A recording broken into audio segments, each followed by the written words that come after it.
चौधरी पैलवान यांचे संपूर्ण आयुष्य गरजूंना मदत करण्यासाठी समर्पित होते।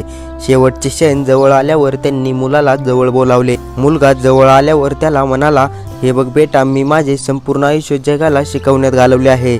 आता माझ्या शेवटच्या क्षणी मला तुला काहीतरी महत्त्वाच्या गोष्टी सांगायच्या आहेत, पण त्याआधी कृपया थोडा कोळसा आणि चंदनाचा तुकडा घेऊन ये।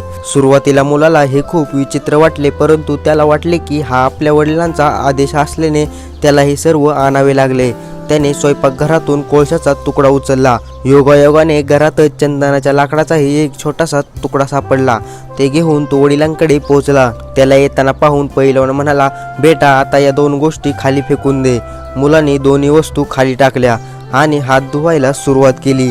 तेव्हा पैलवान म्हणाला, बेटा थांब, मला तुझे हात दाखव। मुलाने हात दाखवल्यावर तो कोळशाचा हात हातात धरून तू म्हणाला, तू पाहिलं का, कोळसा धरताच तुझा हात काळा झाला, पण फेकून दिल्यावरही काजळ हातावरच राहिली। हे बघ बाळा, अशी चुकीच्या लोकांची संगत असते। त्यांच्यासोबत राहिल्यानेही दुःख होते आणि ते आजूबाजूला नसतानाही त्यांच्यासोबत आयुष्यभर वाईट बदनामी लागते। दुसरीकडे सज्जनांचा सहवास हा चंदनासारखा असतो। ते एकत्र राहिल्यास सर्व जगाचे ज्ञान होते आणि त्यांचा सहवास सोडल्यानंतरही त्यांच्या विचारांचा सुगंध आयुष्यभर दरवळत असतो। म्हणून नेहमी चांगल्या लोकांच्या सहवासात राहा।